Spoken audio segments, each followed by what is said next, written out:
اللہ چاہتے تو ہر انسان کے گھر میں جتنی بھی چیزیں دینی ہے، جو بھی اس کو نعمتیں عطا کرنی ہے، اللہ تعالیٰ بھر دیتے ہیں ان کے گھروں کو.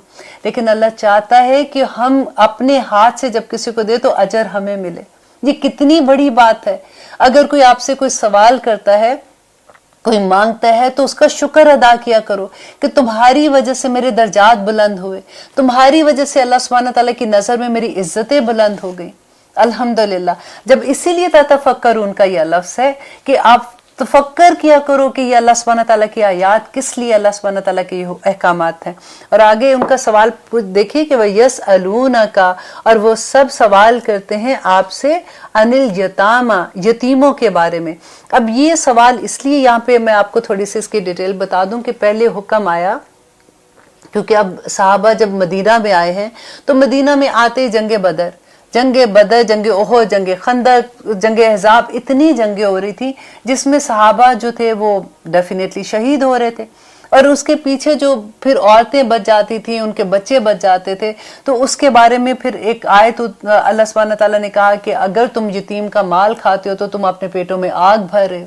اس سے بھی وہ ڈر گئے کہ یہ کیا، اب ان کے مال کا حفاظت کرنا کہ اچھا کہ کھانا پکا ہے تو اس میں سے بھی ہم نہیں کھائیں، یہ نہ کہ ہماری پیٹوں میں آگ بھر رہے ہیں. تو ان کو اس بات کا فکر تھا کہ اللہ سبحانہ تعالیٰ اس کے بارے میں ہمیں تھوڑا ڈیٹیل سے بتائیں کہ ہم کیسے کریں تاکہ ہمارا یہ ڈر ختم ہو. تو انہوں نے یتیم کے بارے میں جب پوچھا تو اللہ سبحانہ تعالیٰ آگے جواب دے رہے ہیں، کل اے نبی آپ ان کو کہہ دیجئے، اصلاحٌ بھلائی کرنا، لہم ان کے لیے، خیرٌ بہتر ہے کہ اگر تم ان کی بھلائی کا سوچتے ہو. ایسا نہیں ہے کہ یتیم ہے تو آپ نے زکوٰۃ کا مہینہ آیا تو آپ نے پیسے دے کے رشتہ داروں میں آپ نے سوچا میں نے اپنا فرض پورا کر دیا. نہیں، ان کی اصلاح کی کوشش کرنا. آپ یہ دیکھو کہ وہ بچے سکول پراپر جا رہے ہیں کہ نہیں جا رہے، ان کے گھر کے ایسے خرچے تو نہیں کم ہو رہے ہیں جس سے ان کی تربیت میں فرق پڑ رہا ہے. اگر وہ بچے کالج میں پڑھ رہے ہیں تو آپ دیکھیے ان کو ہیلپ کیجیے اس بتانے کی کہ کون سا پروفیشن ان کے لیے اچھا ہے، ان کی اصلاح کرنا. اگر آپ کو یہ لگتا ہے کہ وہ بچے چھوٹے ہیں، وہ غلط چیزوں میں انوالو ہو جائیں گے تو ان کو اپنا ٹائم تھوڑا دیں اور ان کو صحیح راستے پہ چلنے میں ان کی مدد کرے. یہ بہت بڑی بات ہے. اصلاح لہم ان کے لیے، خیر بہتر ہے. وَإِن تُخَالِطُوهُمْ اور اگر تم سب مل جل کر رہو، فَإِخْوَانَكُمْ تو وہ تمہارے بھائی ہی ہیں. کیونکہ بعض صحابہ ایسے تھے کہ جو ان کے گھروں میں اتنی غربت تھی کہ کھانے کے لیے بھی پیسہ نہیں ہوتا تھا، لیکن اگر کوئی ایک یتیم بچہ ہے جس کو اس کی وراثت میں جائیداد ملی ہوئی ہے، تو اب نبی صلی اللہ علیہ وسلم نے ان کو یہ حکم سنایا کہ دیکھو اگر ان کی پیسوں سے تم گھر میں کھانا پکاتے ہو، تم ان میں سے کھانا کھا بھی لیتے ہو تو اس میں کوئی گناہ نہیں ہے، وہ تمہارے بھائی ہیں. واللہ اللہ یعلم جانتا ہے. دیکھیں اللہ سبحانہ تعالیٰ نے ساتھ ہی بتا دیا کہ اللہ سارا جانتا ہے. المفسد کہ مفسد کون ہے، بگاڑ کرنے والا کون ہے، من المصلح اصلاح کرنے والوں سے. کہ تم یہ نہ سوچنا کہ اب اللہ نے کہا ہے کہ ٹھیک ہے جی تم ملا جلا لو، اب وہ تمہارے بھائی ہیں، اب ان کا پیسہ تم کھانا شروع کر دو.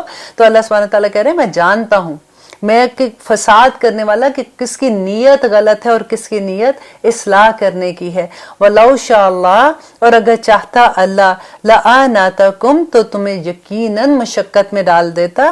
ان اللہ بے شک اللہ عزیز بہت غالب ہے، حکیم اور حکمت والا ہے. مشقت میں کیا ڈالتے اللہ سبحانہ تعالیٰ؟